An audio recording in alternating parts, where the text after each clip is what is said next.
Welcome to the BrightWord Books Podcast, the show where we bring you insightful conversations with authors whose works challenge conventional thinking and inspire meaningful discussion. I'm your host, Chris Dabbs, and today we're honoured to welcome Dr. Daniel Brubaker for his very first appearance on the podcast. Dr. Brubaker is here to talk about his eye-opening and unapologetically candid book, Psychosocial Political Dysfunction of the Republican Party.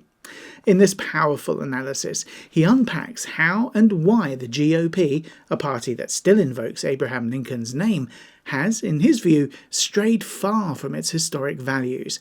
He explores the troubling blurring of fact and fiction, the embrace of conspiracy theories, and the use of fear-based rhetoric to divide Americans.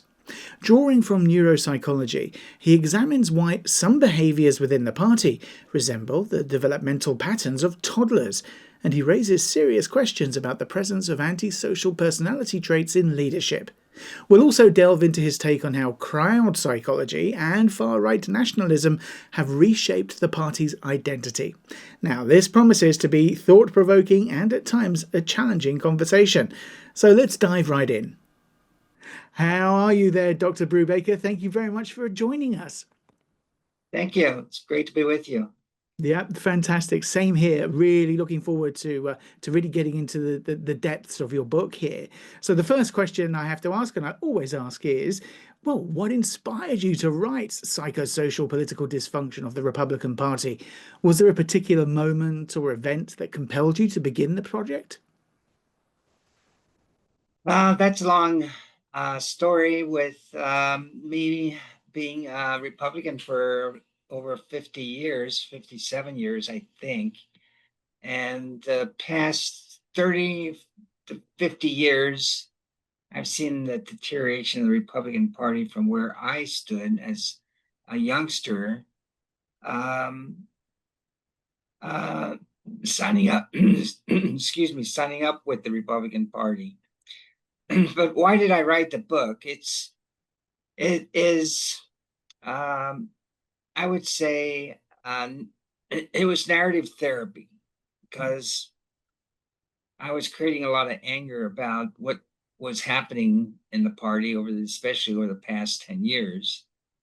And I have been very active in outdoor activities, mountain biking, downhill skiing, cross country skiing, and all that business, and was doing photography and some fly fishing about 7 years ago. But I have glaucoma, and my eyesight has been deteriorating. Yeah. So I really loved doing photography, and I had a show, some of my photographs at a local gallery. So I was getting kind of pretty good with it, kind of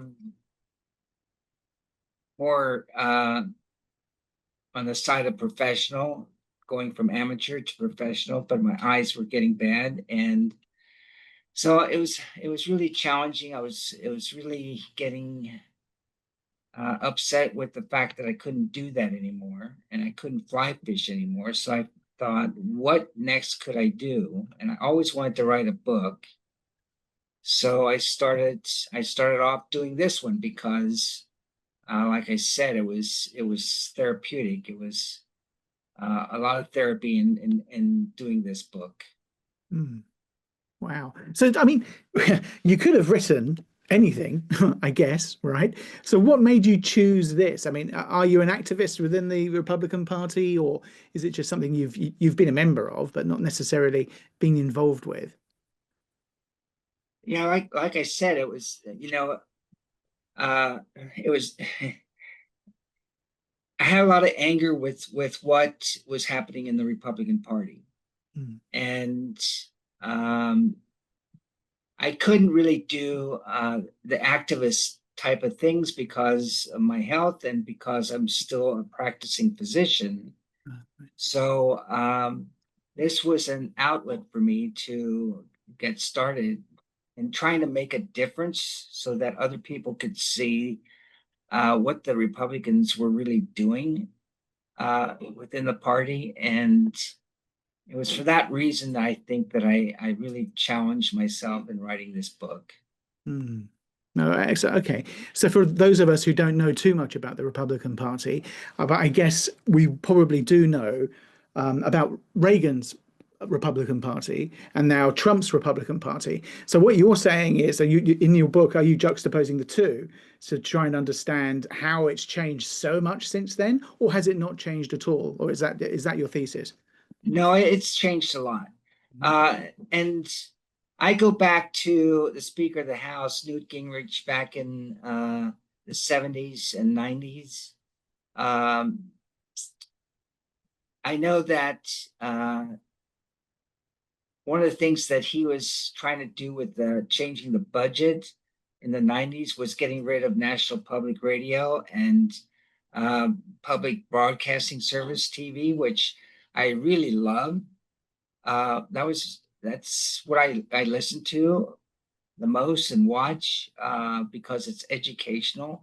There's a lot of things that are on there from Europe, from the UK reporting. So I really enjoy that those two broadcastings. And Newt Gingrich was trying to eliminate that way back in 1990, and that started in with my obsession with anger over the fact that they were trying to get rid of something that the government funds that partially, but so do the viewers. So I donate to local stations, and that's how it keeps operating, with the fact that we have people donating, plus the government was backing it as well. But now it's not being backed because with this latest budget cut, they got rid of all the financing for public radio and public broadcasting. So that got me started back then. And then I was just observing all along the way how things were going. And, a lot of dishonesty was starting up with George W. Bush and the Iraq War. That made me upset. Reagan, the Republicans liked what Reagan was doing, but I didn't really care for what he was doing. And he's spending a lot of money on defense and not as much on education and other things for the citizens of the United States. So this whole thing kind of mushroomed, especially now that Trump got into office the first time, and it's really bad this second time around.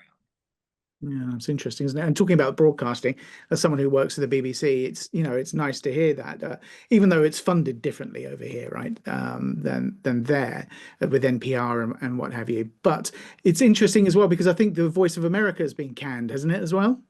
Yeah, that's been canned too, and that's all the good things. This is what really bothers me about the Republicans.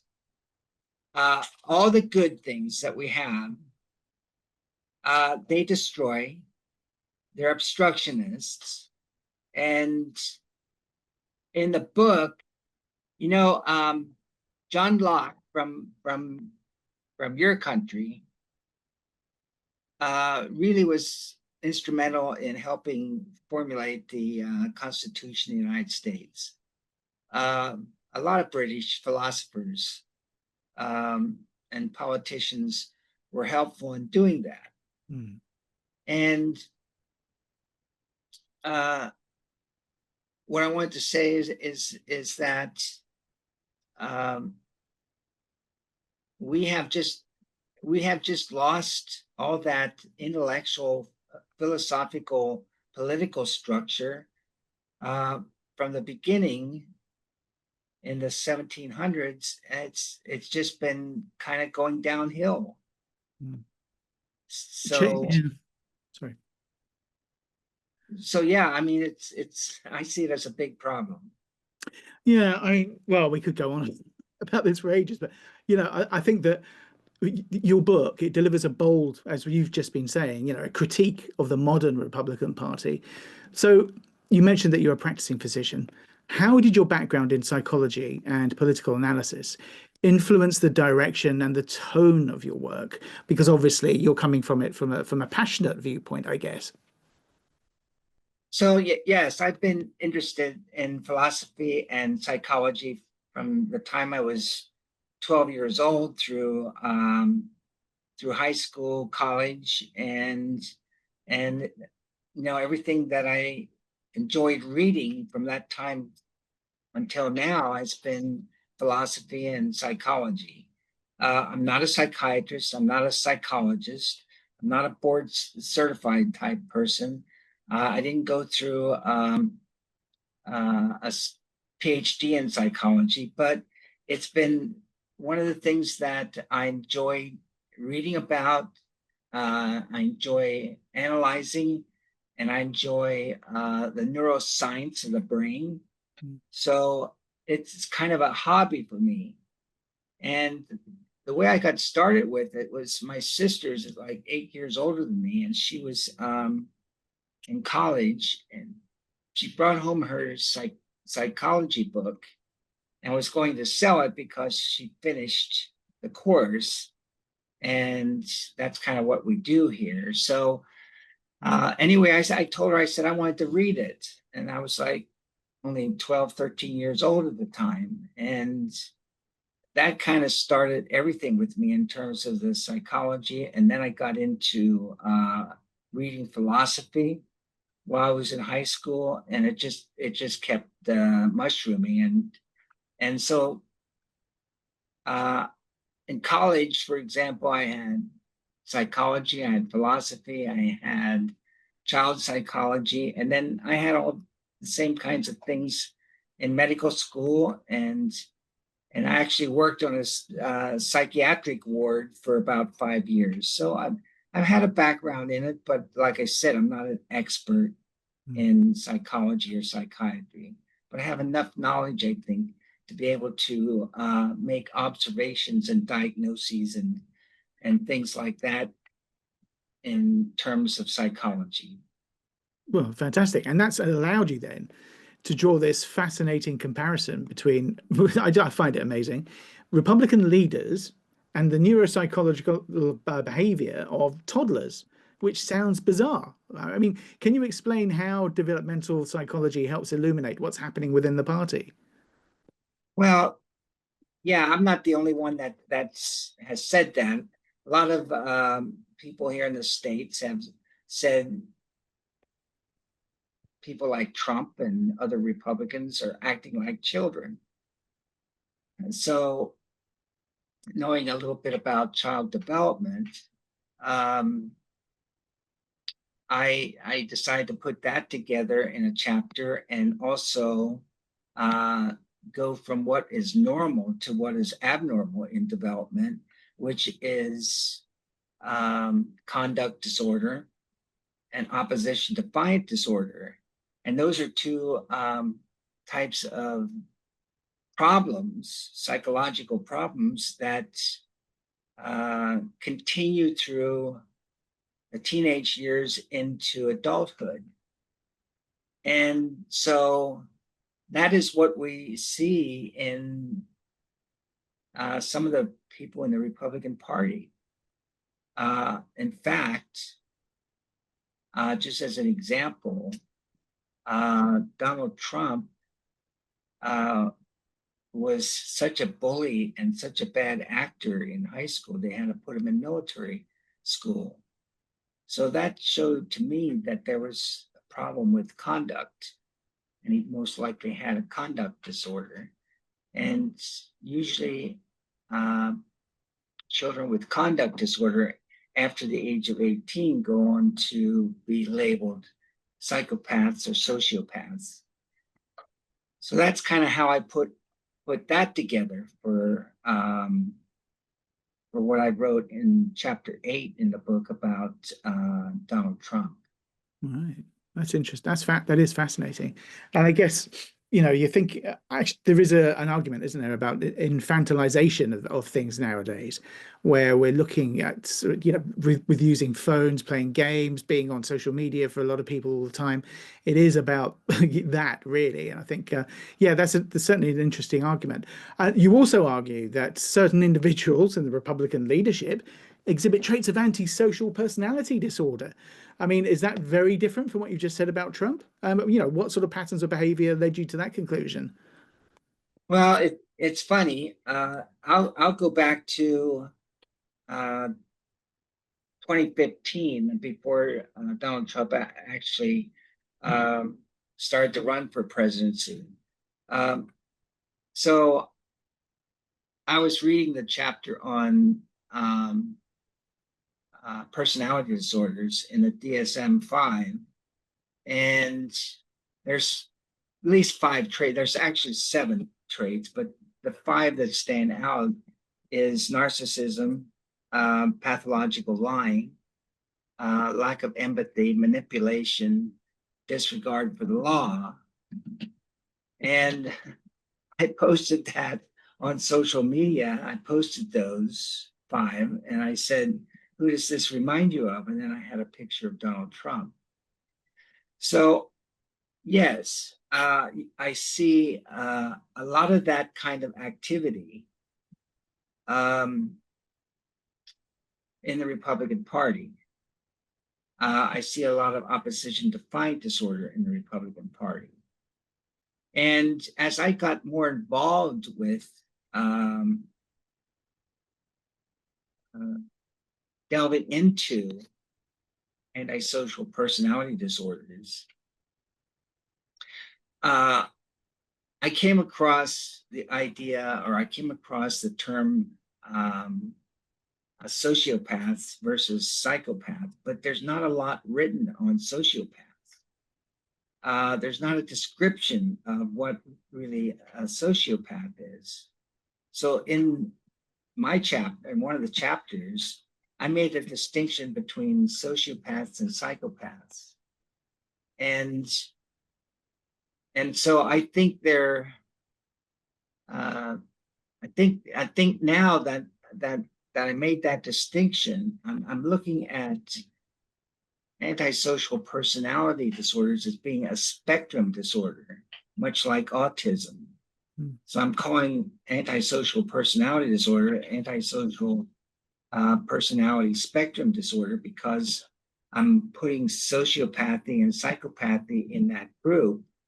And in fact, recently I'm working on another book, and I was reading I have a whole chapter on evil, and I was looking at radical evil, and I was learning about psychopathy in terms of radical evil. And one of the things I came across was sexual psychopathy was brought up as a term in the 1930s in the US. But then they kind of got rid of that term in the 60s and the 90s for people with doing sexual abnormal behavior, like pedophiles and that type of thing. So I'd like to kind of see that all come back.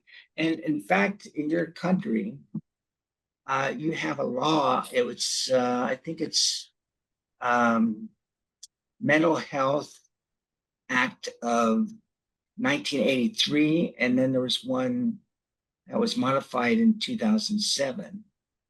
That the first time in 1983 they called it psychopathy, but then they changed the term as all kinds of mental disorders where there's a lot of violence involved and destruction and that type of thing.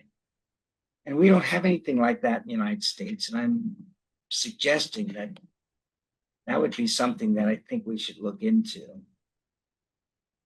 Yeah, that makes sense. I see what you mean. Yeah, because obviously then at least there is a label, as it were, or at least a name. I see what you mean. So how does emotional immaturity at the leadership level which is amazing to think of. But then again, these are politicians we're talking about, and maybe we just take all these issues that they may have for granted because of the type of people that they are. But how does their emotional immaturity at that leadership level sort of manifest itself later on when it really counts in policy decisions and public statements and party dynamics? I think that one of the things, like, you'll see some of the politicians will do things like be very defiant, and in their speech they're so defiant they're almost to the point of violence. It's the kind of behavior that, if you don't play in my sandbox, I'm going to do everything I can to hurt you. I think we see some of that with the Republicans doing different things towards the Democrats. I don't know how else to explain that, but it's behavior in which they're acting like the terrible twos, sort of a temper tantrum type of thing, and that's how they come across when they're in Congress talking about different things. I can't give you a specific example, but that's what you see if you're looking at what's happening in Congress, watching their activities. Oh, sure. Yeah. Well, we have the same thing in Parliament at certain times, don't we? Yes. Questions and things like that. So, yeah, I mean, that adversarial kind of theatrical kind of thing. But I think what you're saying is it's not theatre. It's actually just their personalities coming through, which is quite an interesting point. And another interesting point, by the way, is, well, I find it interesting from this side of the Atlantic that you say that the Republican Party has difficulty in separating fact from fiction. What social or psychological forces make the party particularly vulnerable to misinformation? I mean, are we talking about, I guess, if we're talking about misinformation, well, no, you tell me. I mean, is this actually misinformation for the sake of getting ahead, as it were? Is it done on purpose or not? Okay, so let's make a distinction between disinformation and misinformation. With misinformation, it's like I'll say something that's not factual, but it's a mistake. It's non-intentional. Right. So I might say that, the Constitution of the United States was written in 1750. Well, no, that's the wrong date. It was 1787. So that's misinformation.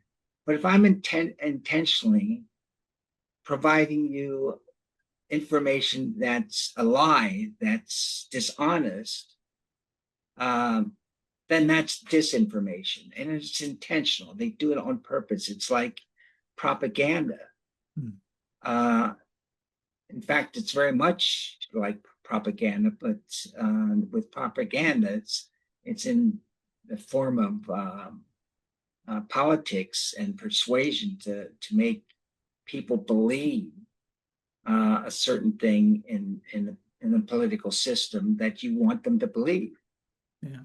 So, like, Hitler was against the Jews, so he hated the Jews and would say bad things about the Jews. It was all propaganda. So we have that kind of thing going on, and I think what makes it worse is social media. There's a thing called mimetic crowd theory, in which you might say a word or might say a sentence or something, and within seconds and minutes, it's distributed rapidly through the crowd. And with social media, that's what happens. So it keeps building that way through the media, and it becomes destructive and harmful. Yeah, no, absolutely. And I'm just racking my brains now, trying to think of the essay about propaganda. We know when they're talking about, or he is talking, I can't remember his name now, but he's talking about the bogeyman or the boogeyman, whatever it is. And there has to be an enemy for a state to, or any kind of state-like structure to exist and to move forward. I'll remember it later on. Oh gosh, what is his name? Anyway, it'll come to me. But you're talking about words like that are used and are spread around via social media or wherever else.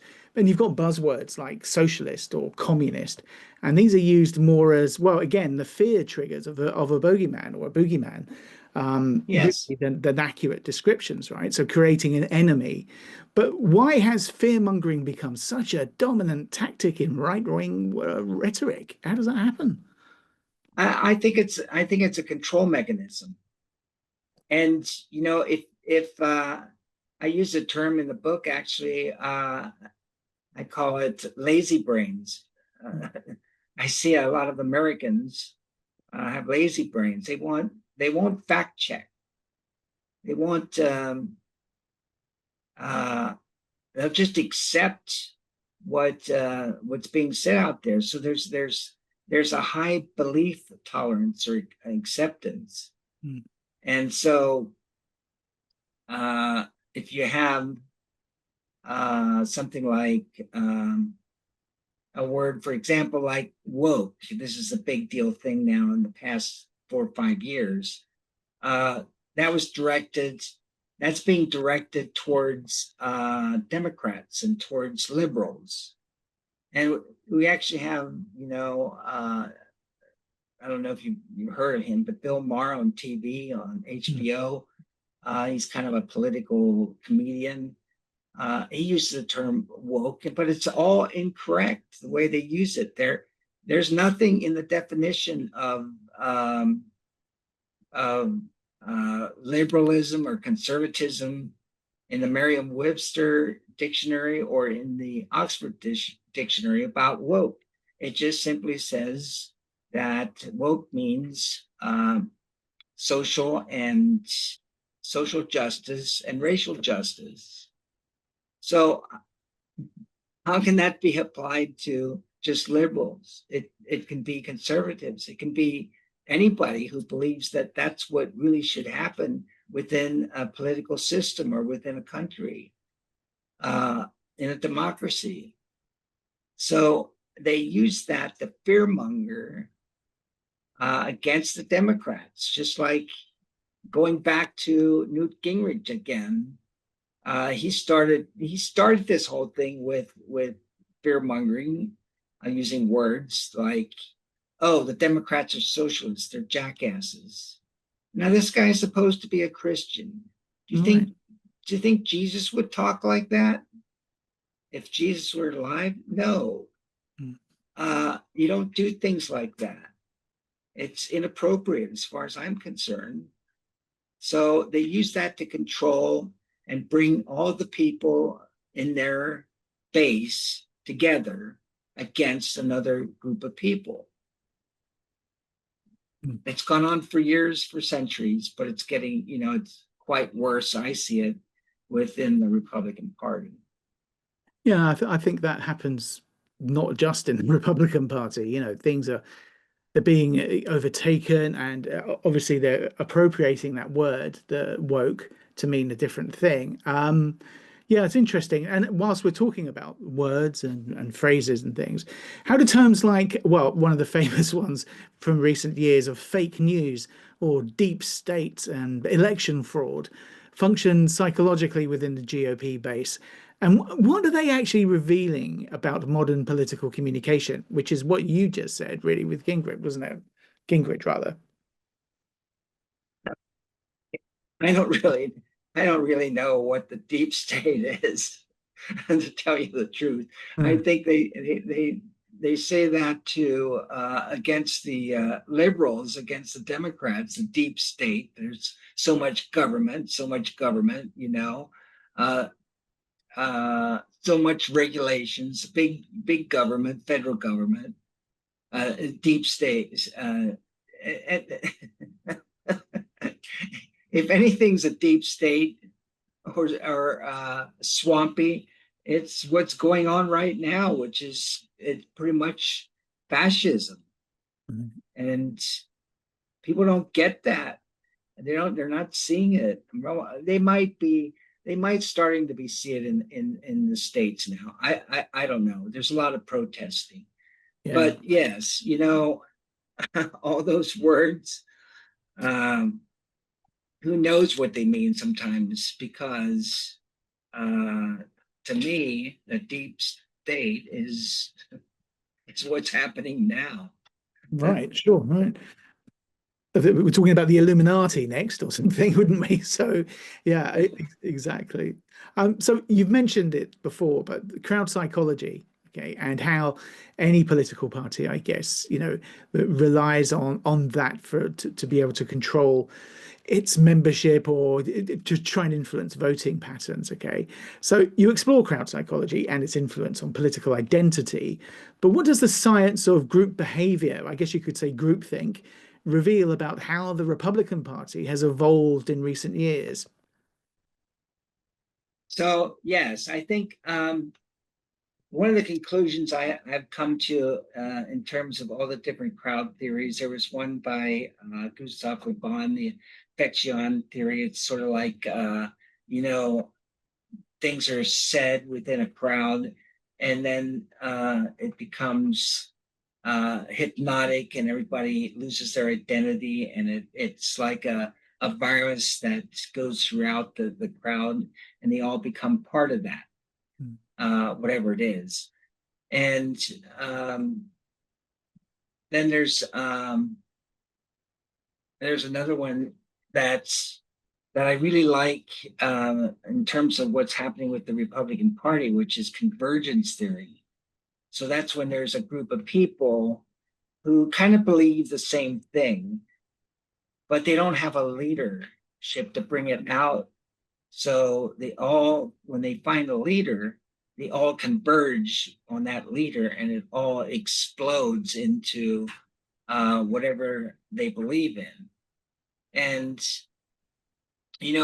what we see in the Republican Party is a lot of white supremacy, being white, and a lot of that white supremacy, alt-right, religious right, was kind of in the closets Mm. in the past. But when Trump came along and his rhetoric kind of brought that out, so they all converged into their belief system, um, and now it's kind of exploded throughout media and throughout everything to be what it is now, which is becoming more of a fascist type of system than a democratic system.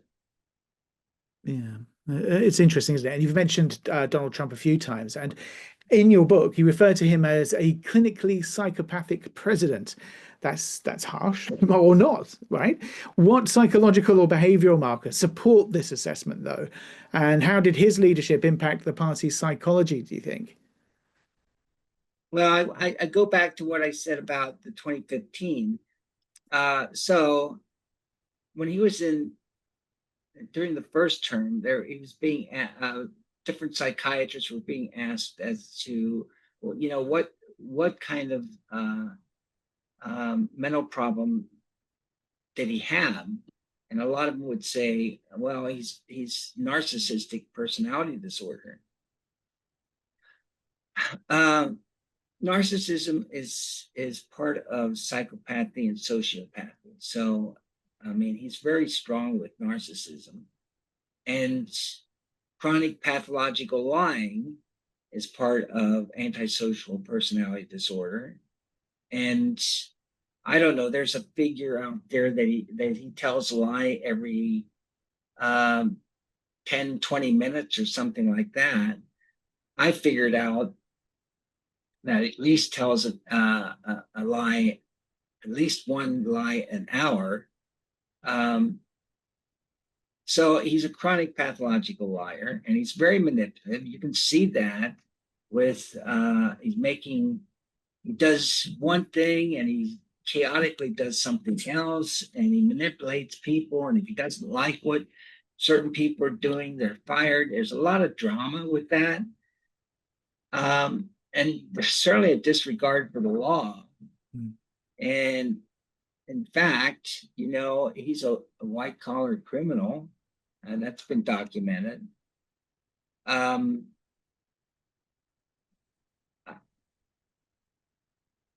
Things like misogyny and that type of thing is part of it. Yeah. So dehumanization, he does a lot of that. So yeah, I think he fits the pattern.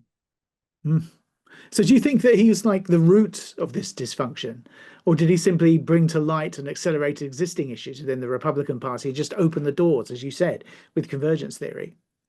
I think he opens the door. And I think a lot of people in the Republican Party are afraid that if they don't follow him and the base, the group of people that are following him, they're going to lose their position in office. Exactly. Or other fears. I don't know what other fears would be involved, but I'm sure there's several. So I think it's a fear thing. Yeah, it's just the paranoia. Yeah, exactly. It's paranoia. I mean, we have the same thing, right? I mean, I think probably all governments have it to a certain extent, where representatives are fearful of losing their position of power, of losing their job, as it were. And so, yeah, that's just the way it is. But it's the same everywhere, isn't it, really? I guess if you work for a corporate, if you work for a small business, if you work, whatever, you're still always going to have to play the game, as it were. But their game is quite a bit bigger. So with the Republican Party, then, do you think it can still be reformed? Or has it reached a point, really, of irreversible dysfunction? And what would meaningful reform even look like? I think it's irreversible. I think it's crossed the red line. So here's kind of what I think about that.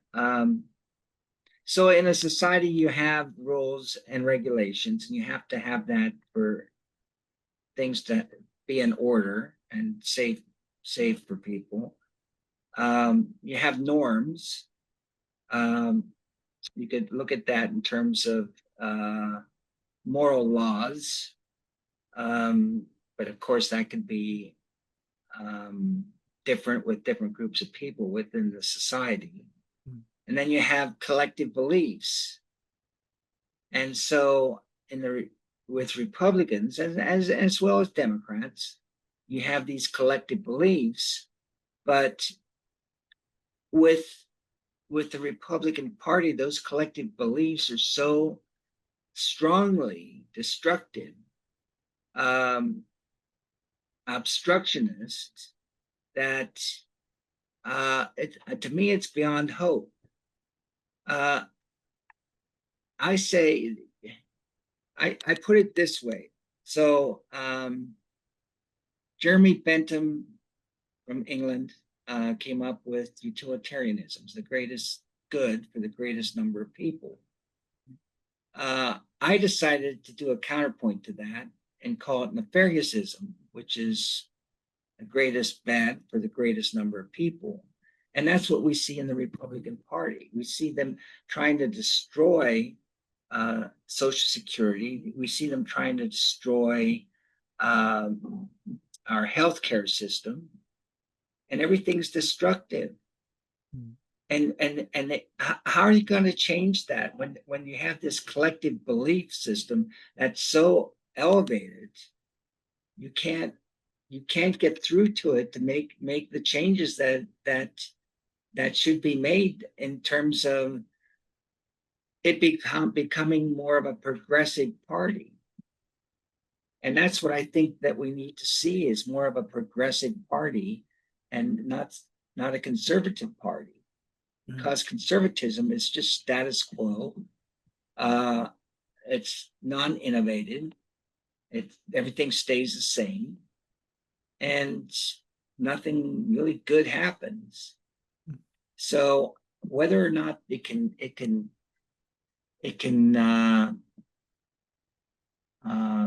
become a reform party is a tough question to answer, because I think it's beyond help. But I tried to make a difference with the book, and I don't think there's any Republicans really reading it. Well, no one wants to read criticism of self, do they, really, I guess? But having said that, though, you don't know what will happen in the future, right? Especially if ordinary citizens come into this as well. I mean, what role can the public play with this on either side of the aisle? It doesn't matter, Republican or Democrat. I mean, how can they force politicians, I guess, to break through, and stop using misinformation and restore truth-based dialogue in American politics in particular? Well, it's interesting. I wrote a second book called Grief, Forgiveness, Acceptance, and Rejection, and one of the chapters in there, in terms of rejection, I call it hate. And take TikTok, for example, as a social media. Mm-hmm.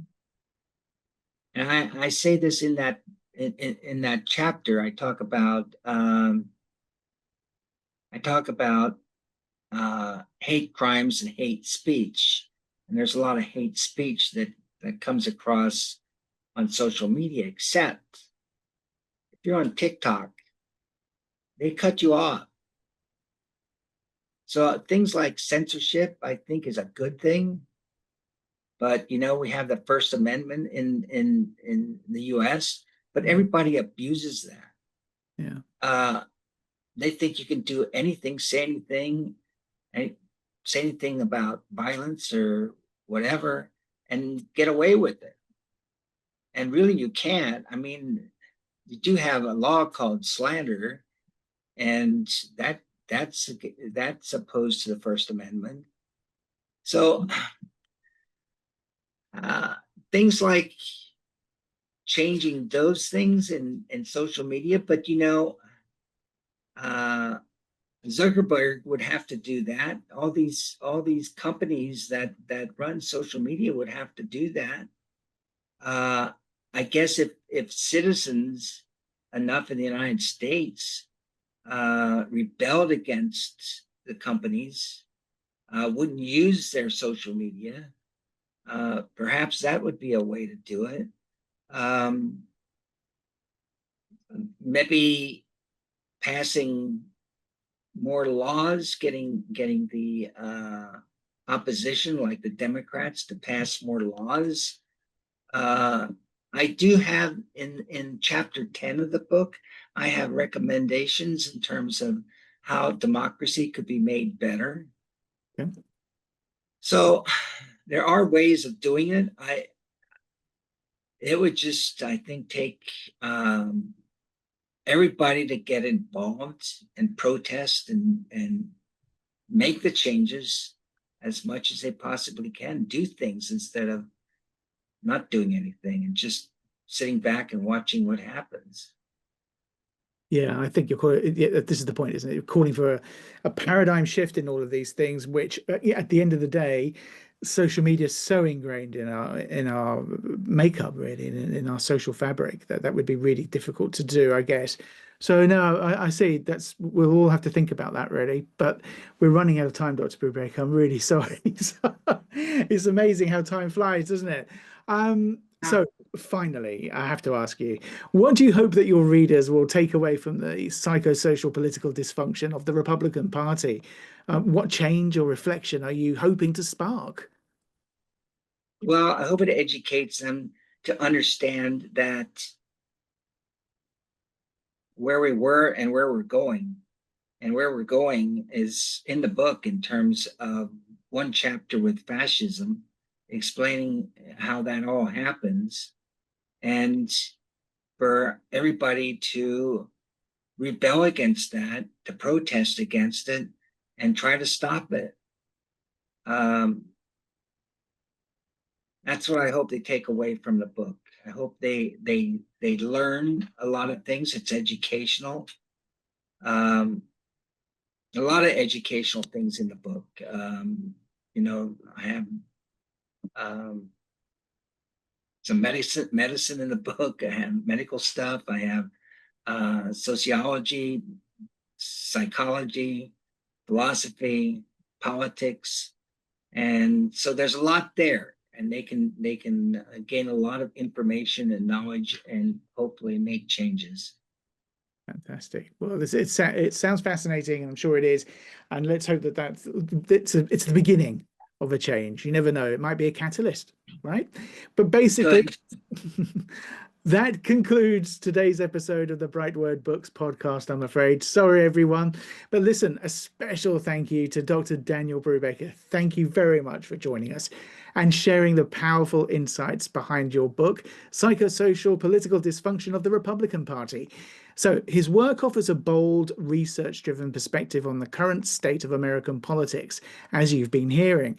And also, don't forget the psychology behind it. So, if today's discussion resonated with you, challenged your thinking, or made you curious to learn more, I really do encourage you to grab a copy of Dr. Brubaker's book on Amazon. It's available now in both print and ebook formats. You'll find a deeper exploration of the ideas we touched on today, along with thought-provoking commentary that you won't want to miss. So to hear more conversations like this, make sure you subscribe to the BrightWord Books podcast and leave us a review to help others discover the show. And thank you for listening today. And remember, keep reading, keep questioning, and keep the conversation alive. Dr. Brubaker, thank you very much for joining us once more, and I hope that we can speak again in the future. Take care. I hope so too. My pleasure. Thank you. Thanks very much. Bye-bye.